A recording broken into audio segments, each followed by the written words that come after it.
Hello pong muli! Kamusta po ang lahat mga kababayan? Nagbabalik po muli inyong katambay. Si Katambay Mano po dito po sa Tambayang Makabayan. Bago po tayo mag-umpisa ng komentuhan, magandang araw po muna, tanghali, hapon, gabi. Madaling araw po sa atin lahat. Saan mang bansa o sulok ng mundo tayo naroon, maingatan po sana tayong mga kababayan. Ito po, komentuhan po natin itong nakaraan po mga tambay. Talagang napakagaling po ng isang pastor, ang isang kongresista, representative ng Maynila mga tambay. Binanatan po niya ng binanatan mga tambay ang dating Pangulong Duterte, administrasyon po ng dating Pangulong Duterte, ng yung war on drugs daw po mga tambay ng dating Pangulong Duterte ay hindi naman daw po ito maganda ang nangyari. Konting-konti lang daw po, mga tambay. Yung drug war daw po ay humantong lamang sa babahagya, kakaunting pagbaba, pagbaba raw po ng paggamit o yung sinasabing gumagamit ng droga nung panahon na 6 na taon. Mas marami raw po mas marami pa ang namatay, mga tambay, kisa roon sa pagsugpo o pagbaba ng droga sa ating bansa. Ibang klase, no? At binanatan din po niya rito. Meron din po siyang banat sa mga vloggers, mga tambay. Sa mga vloggers po na mga detractors daw po niya. Lalo daw po yung mga sumusuporta sa mga Duterte, yung DDS vlogger, mga tambay. Pakinggan po natin, mga tambay, ang isang pastor, congressman ng Maynila, na mukhang hindi na yata mananalo sa susunod, mga katambay. Ayon po yan sa mga taga-Maynila. Painggan po natin. In the course of our hearings, we exposed disturbing cases where killings were carried out for monetary rewards or as part of orchestrated operations. First, the 3 Chinese nationals and convicted drug lords, Chu Kin-tung, Li Lanyang, and Wong Mengpin were killed under orders for a payment of 1 million pesos per person. During our hearings, person deprived of liberty, Leopoldo Tan, testified that former President Duterte personally congratulated officials involved, saying, and I quote, "Congrats, Superintendent Padilla, job well done." Pero grabe yung ginawang tinuguan. End of quote. Alam ko, ibabas na naman ako na ma-DDS pagkatapos nito. Gusto kong makinig kayong lahat. Alamin nyo nung muna ang batas. Bago nyo kami murahin, bago nyo kami latiin, alamin nyo muna ang batas. Sapagkat dito po, alam po namin ang batas, Congressman. Kaya nga mayroon pong batas, di ba? May kalayaan po ang Pilipino. Freedom of speech, freedom of expression, Congressman. Malaya po na kami magsalita at kayo po ay komentuhan dahil alam po namin ang batas, Congressman. Malaya po ang ating bansa. Demokrasya po, Congressman. Congressman po kayo, pero balat sibuyas po yata kayo. Mismo Korte Suprema, di po ba? Pinagsasabihan kayo na huwag po kayong maging balat sibuyas, mga politiko. Kung kayo po ay nagpapakabalat sibuyas, huwag na po kayong pumasok sa politika, Congressman. Dahil kami pong mga Pilipino ay meron po kaming karapatan sa malayang bansa katulad ng Pilipinas. Yung batas po natin ay alam namin. Meron po kaming kalayaang magsalita. Freedom of speech, di po ba? Freedom of expression. Pati po nga ang freedom ng religion ay meron din po. Di po ba, Congressman? Bakit pagdating sa inyo? Pag kayo na po ang kukumentuhan at kayo na po ang babatikusin, kailangan pa ba namin magdaan sa sinasabi niyong batas? Dahil po kayo ay may sariling rules. Ang hindi po namin alam ang inyong batas sa Kamara. Dahil po iba po ang inyong rules sa Kamara. Pero sa Sa ating saligang batas ay alam po namin, Congressman, ang saligang batas. Lalo po ang kalayaan ng Pilipino, magpahayag nito, Congressman, na nagpapakabalat sibuyas, binanatan pa ang mga DDS, mga tambay. Ipagpatuloy po natin ang napakagaling na Congressman na mukha yatang hindi na mananalo at mukhang huling speech na niya ito sa Kamara. Huling speech na, mga tambay. Privilege speech niya ay huli na yata ito, mga tambay. Kaya kailangan niya na pong gawin lahat ang pagbanat sa dating Pangulong Duterte. At pati po ang mga Pilipino daw na sumusuportang DDS ay binanatan din po ni Congressman Abante. Sa House na ito ay pinaglalaban namin hindi lamang ang katuwiran ng bawat tao, kundi ang tinatawag nating sanctity of life. Second, the assassination of Police General Wesley Barayuga, na binanggit na ng aming chairman. Witnesses testify that Barayuga was killed under instructions from police officials with a reward of 300,000 pesos given for his murder. Police Colonel Grijaldo. Nasaan na po yung nagpatotoo? Nasaan na po? Di ba tumakbo na, Congressman, si Police Colonel Garma, yung sinasabi niyo po nagpatotoo? Pati po saan? Sa reward system. Kung sinasabi niyo po na totoo, yung sinasabi niyo, nasaan na po si Colonel Garma, Congressman? Bakit po ito'y tumakbo? Tumakas ng Pilipinas. Bakit po? Kung hindi lang po ito nahuli sa Estados Unidos, babay, Congressman Abante. Babay na. Di po ba? Tapos ngayon, ipagmamalaki nyo yung pinaputok ni Colonel Garma na nasa Estados Unidos na ngayon. Hindi natin alam kung sino nagpatakas. Sino kaya nagpatakas doon, Congressman Abante? Yung sinasabi nyo magpapatotoo at magdidiin lalo sa reward system at yung sa pagpatay na sinasabi nyo, mga kababayan. Ibang klase si Congressman, ano? Huwag nyo pong gawing bobot tanga, mga Pilipino, Congressman, sa inyong hearing. Ibang klase kayo. Na kinontempt po namin sa aming last Quadcom hearing. Nandito po siya. O yan, pinagmalaki niya pa na kinontent po nila. Kinontent po na sa pangunguna po ni Congressman Paduano, na dati pong Alex Bungkayaw Brigades at dati pong MPA nag-contempt po sa isang colonel at meron din po silang kinontempt na isang general, si General Wilkins po, mga tambay. Ibang klase, no? Pinagmalaki niya pa. Yun po ay kinontempt nila at yun po yata ay hanggang February.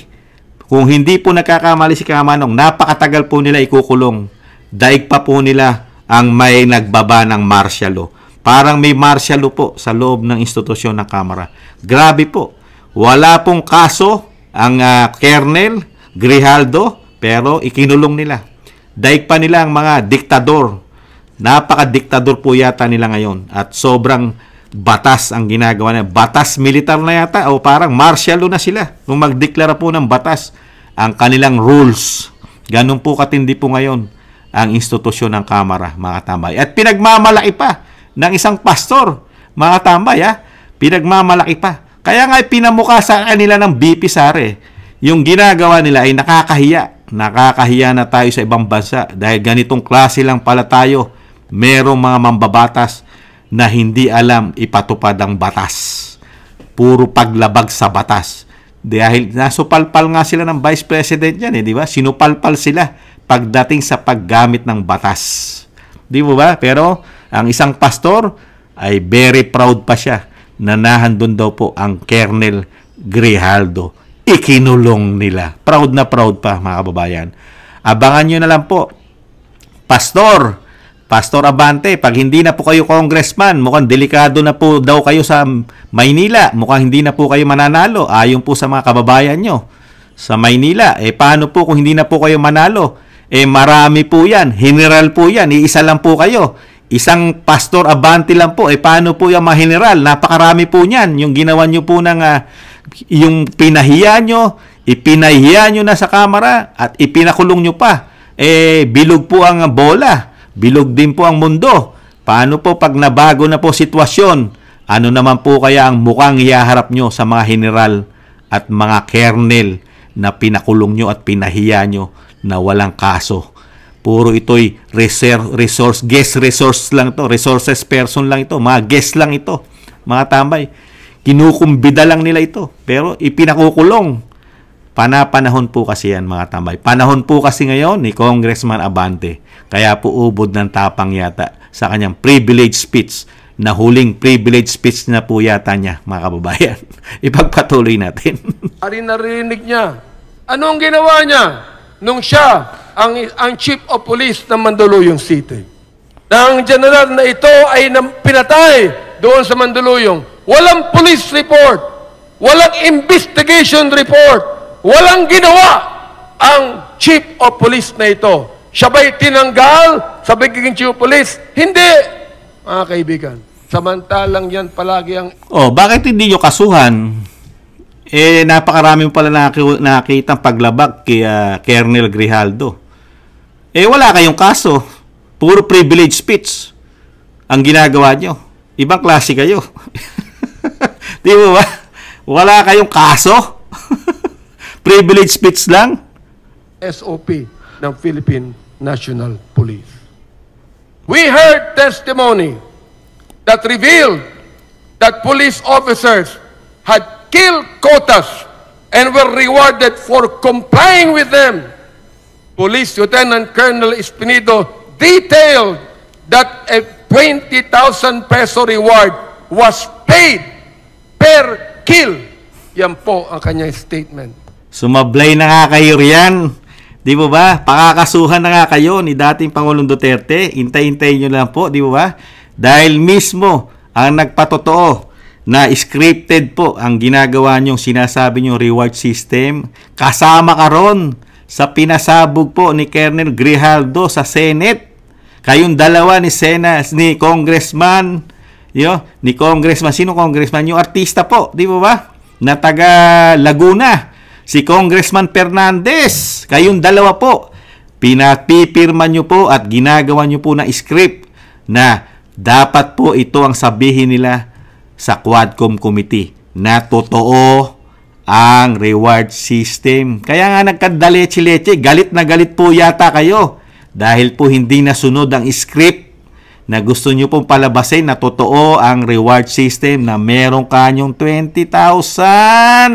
Kaya nga po yata nagigipit at ginigipit nyo ang isang Colonel Grijaldo na ipinakulong nyo riyan samantalang siya'y galing sa surgery. Galing pa sa operasyon yan. Dahil nga naipit kayo riyan. Ipit na ipit kayo. Lalo na kung hindi ka na congressman. Abante, magkakaproblema ka po sa kernel. Dahil po, ang ginawa nyo po ay napakatinding krimen, mga tambay. Tinuturuan nyo magsinungaling ang isang kernel, Grijaldo, para lang maging witness sa gawa-gawa nyo pong issue o gawa-gawa nyo kaso, lalo po sa sinasabi po ninyo, reward system. At yung mismo na pinagkunan nyo na magpapatotoo, si Colonel Garma ay nasa ibang bansa, mga tambay, lumipad. Sino lulukuhin nyo ngayon? Ang mga DDS vlogger? Ang lulukuhin nyo? O niluluko nyo na lang ang mga sarili nyo? At hindi nyo na maluluko si dating Pangulong Duterte. Alam na ang mga karakas ninyo. Ngayon, privilege speech nyo yan.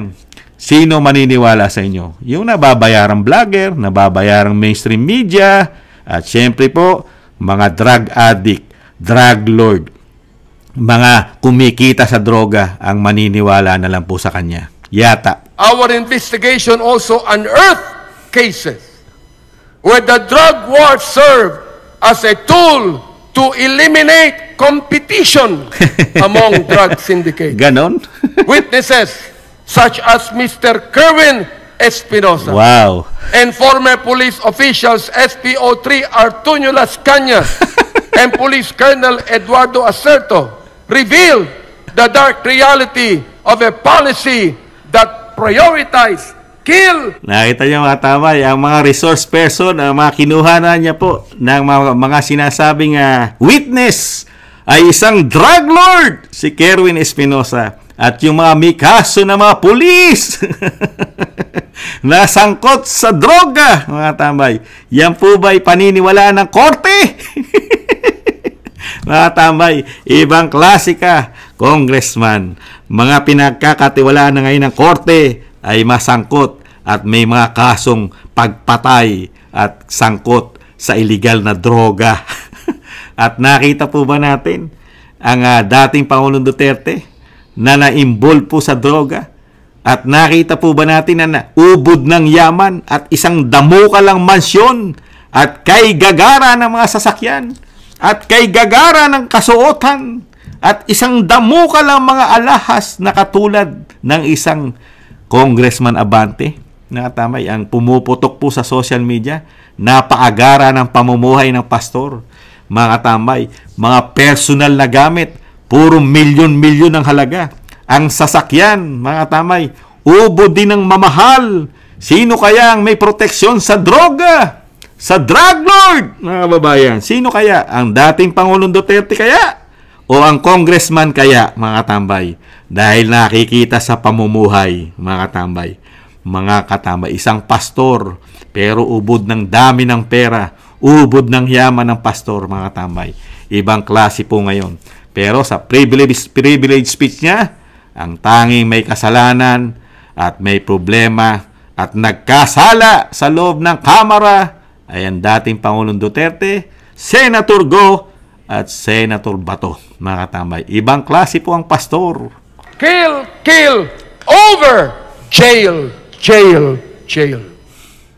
Mr. Speaker, more data revealed how every effort was made to ensure that those involved in... Kaya putulin na po natin, mga tambay. Kung gusto nyo pong pakinggan si Congressman Pastor Abante, pwede nyo po, nasa YouTube po yan. Pero masakit na po ang aking tainga dahil puro hindi katotohanan ang mga nangyaring investigasyon. Dahil hindi po facts at hindi po makatotohanan, mga kababayan. Dahil una-una, one-sided ang investigasyon. Tapos, ang ipamumuka sa mga Pilipino, ang mga witness ay may mga kaso involved. Mga nakakulong ang karamihan.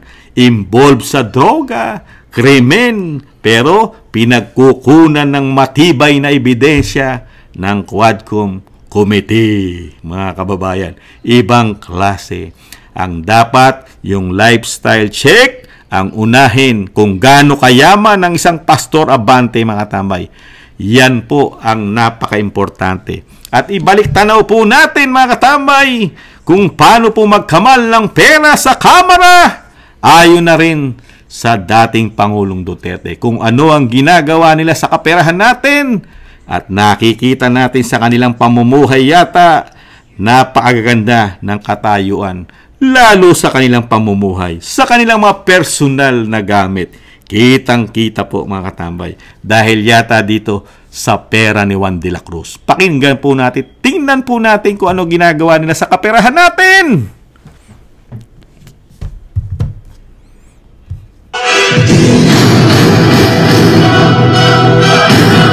Lahat kayo, mayuwi kayo ng 5,000 cash. You'll also receive a check worth 200,000 pesos.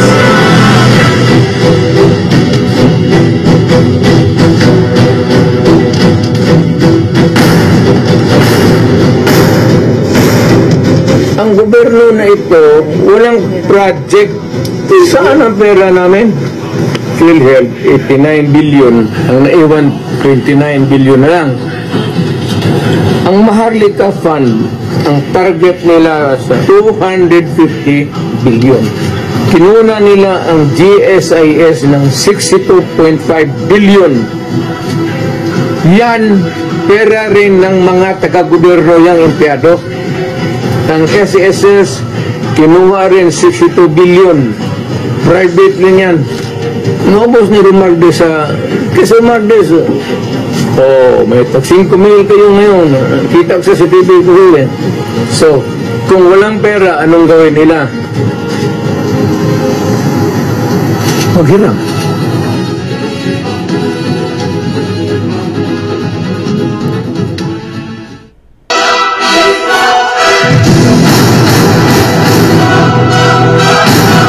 Lahat kayo, mayuwi kayo ng 5,000 cash. You'll also receive a check worth 200. Parang si si Willie Revillame. Bigyan ng jacket yan! Jak. Sa mga congressman naman, sa speaker, mag-uwi kayo ng hindi jacket. 5,000, mga tabay. Ganyan po kagagalante ang mga congressman. Kaya kitang-kita po sa kanilang pamumuhay, mga tabay. Sagana. Nakita po natin, pati si Congresswoman Kimbo, kung magpamigay ng pera, mga tambay. Nakita po natin ang mga itsura, kagalang-galang, presentable ang mga kasuotan, mga tambay. Ubod ng mamahal dahil sa dami ng pera. Pero nakatutok lamang sa investigasyon sa mga Duterte. Pero ang kanilang mga testigo, puro may dispalinghado pa. Kaya makikita mo one-sided Bakit? Tututukan mo yung krimen ng war on drugs na hindi mo man lang kinonsulta ang mga Pilipino. Dahil ang bansa natin, demokrasya. Bakit nakatutok ka lang sa investigasyon na hindi mo man lang kinukonsulta ang mga Pilipino? Dapat kinukonsulta ng Quadcom ang mga Pilipino. Ano ang nagawa ng war on drugs sa mga Pilipino? Ito po ba'y nakasama o nakabuti sa 115 million? Mahigit 100 milyon na po ang populasyon sa ating bansa kung hindi nagkakamali ang inyong lingkod. Dito po ba, kinuhanan nyo po ba ito ng figure? Kinuhanan nyo po ba ng simpatya o ng sinasabing nagpa-survey man lang kayo sa mga Pilipino? At tinanong din po ba ninyo, lagi kong sasabihin, tinanong din po ba ninyo, Congressman Abante, ang mga nabiktima ng mga addictus, mga kriminal, kasama ang mga NPA, kasama po ang running in tandem, hold-upping, kidnapping, yung mga biktima nito, mga naiwan na pamilya, kinonsulta nyo ba? Sila po ba'y masayang-masaya? Dahil sa ngayon po, pinagtatanggol nyo po ang mga sa droga. Halos lahat po ng involved na kaso na droga ay mukhang nahandyan po ang simpatsya nyo sa mga drug lord, sa mga sangkot sa droga, mga tambay. Concern na concern po yata kayo, Congressman Abante. At hiyang-hiya po kami sa inyo. Binanatan nyo pa ang mga DDS, mga tambay. Kailan po ba nagsinungaling ang mga DDS maliban lang po sa mga dating DDS na nababayaran na raw ayon kay Banat Bay dahil po sa pera. Hindi po lahat ng sinasabi yung DDS, mga katambay, ay katulad po ng nababayaran nila. Di mo ba? Mga walang prinsipyo yun. Yun ay mga mukhang pera, mga katambay. Sumasamba sa piso yun. Walang mga paninindigan yun. Yun po 2.5 po. 2.5 ang mga pagkatao nun, mga kababayan. Kaya nga dito po, kaya alam mong bias saka one-sided. Inimbestigahan mo at kinuhanan mo ng human rights at sinasabi mong napakaraming pinatay ng war on drugs. Pero, hindi mo malang binanggit ang krimen na nangyari sa panahon po ni dating Senador Laila de Lima at dating at sinasabing sangkot sa droga at nakulong. Hindi mo man lang binigyan ng figure yung dati siyang DOJ Secretary.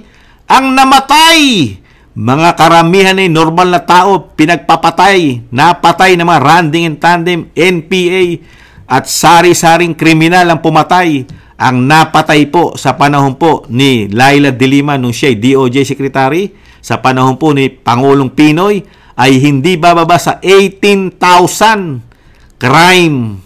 18,000. Pero hindi binanggit ng Congressman Abante, mga tamay. Tanging kay dating Pangulong Duterte na wala pang 7,000, 6,000 lang o 5,000 plus lang ang naka-record mga nasawi, karamihan pa ay ginawang negosyo ang droga at tumatangkilik sa droga. Mas marami ang nabuhay na tumangkilik sa droga dahil sila ay nagbalik loob, nagparehab. Milyon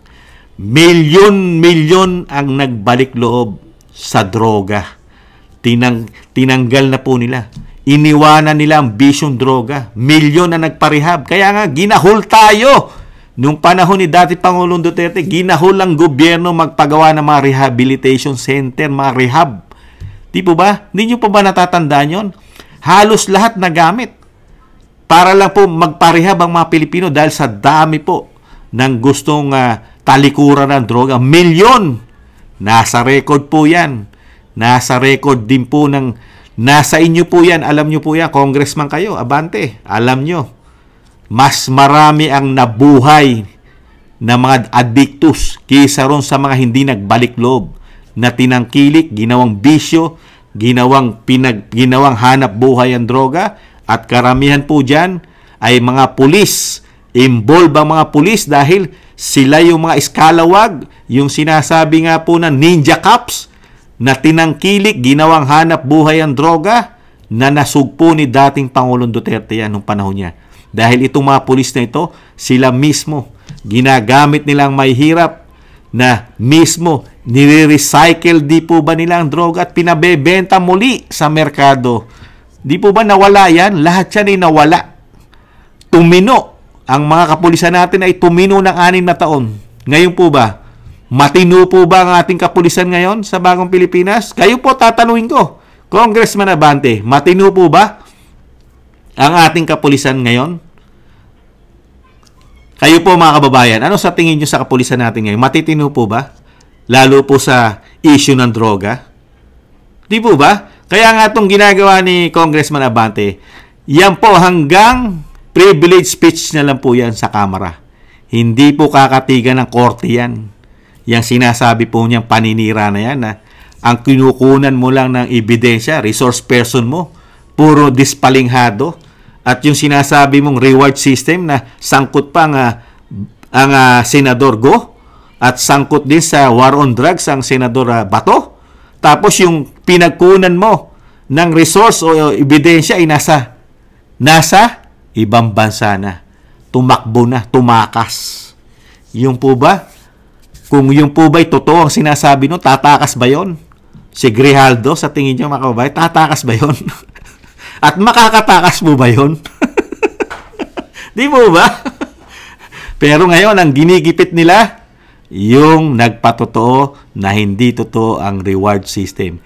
Yung si Colonel Grijaldo na nagsabi na scripted lahat ang gusto nilang mangyari, walang reward system at siya ay gagamitin ng mga congressman para laban sa Senador Go, Senador Bato at lalo-lalo na sa dating Pangulong Duterte. Good luck na lang po sa inyo, Congressman.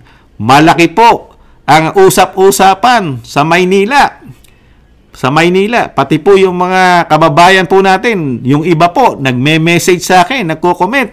Malabo na raw po kayong manalo, Congressman. Kaya isulit nyo na po, sulitin nyo na po ang inyong privilege speech. Araw-arawin nyo na po. Pagbalik nyo po galing sa bakasyon, araw-araw po kayo mag-privilege speech, Congressman. Dahil sabi po ng mga kababayan nyo, malabo na raw po kayong manalong Congressman muli. Dahil ang sabi po nila, di umano, puro pagpapayaman lang daw po ang ginawa nyo, Congressman. Dahil nakita po ngayon ang inyong klase na inyong pamumuhay, mga luxurious. Pati po ang inyong mga sasakyan ay puro luxurious. Napakamahal daw, daan-daang milyon. Mga kasuutan, mga accessories, mga alahas, mga relo ay tumataginting daw na hindi kayang bilhin ni Juan de la Cruz. Tanging Congressman Abante lang daw po. Di umano ang makakabili nito, mga katamay. Bakit kaya? Dahil kaya doon sa pinakita natin na sinabi ni dating Pangulong Duterte, napakarami nilang pera, ganon-ganon, pinamimigay, 5,000 ka, 5,000 ka, ganon. Kaya, napakarami kaya nilang pera, mga kababayan, mga tambay. Kaya, mga kababayan, ito po ang napala natin sa ginawa po nilang hearing at merong isang congressman na nag-privilege speech. isang pastor, napakagaling na pastor, napakagaling na mambabatas, mga katambay, isang pastor, idinidiin sa krimen ang isang napakagaling na presidente, napakagaling na mayor, napakagaling na abogado, napakagaling na prosecutor. Ang magdidiin ay isang pastor, mga katambay, na napakagaling din sa batas ng isang pastor. Good luck na lang po, pastor. Good luck na lang po sa halalan sa Maynila. Sana po itangkilikin kayo ng inyong kababayan sa Maynila. At sana rin po magustuhan din po ng inyong kababayan sa Maynila yung klase po ng pamumuhay nyo sa ngayon. Mula po nung kayo ay naging congressman at syempre po nung mapasok na po ang bagong Pilipinas, mga katambay. Dahil mismo ang isang congressman nagsasabi po, si Pulong, malaki raw po ang natatanggap, lalo daw po ang Quadcom Committee. Ayaw niya kay Pulong, mga katambay. Pag daw ikaw ay lumalaban at tumitira at gumagawa ka ng mga issue pagdating daw sa Duterte, ayaw kay Pulong, may bayad daw malaki, mga katambay. Ayong kay Pulong yan, mga katambay. Hindi ayong kay Kamanong. Si Pulong ang nagsabi niyan. Kaya muli po, mga katambay, yan po ang klase ng mambabatas po na taga Maynila, mga katambay. Nakita po natin ang kanyang privilege speech. Talagang nakita po natin. Napakagaling, mga katambay. Yeah, talagang binatikos ang war on drugs. Pati po daw ang krimen ay napakarami, madugo.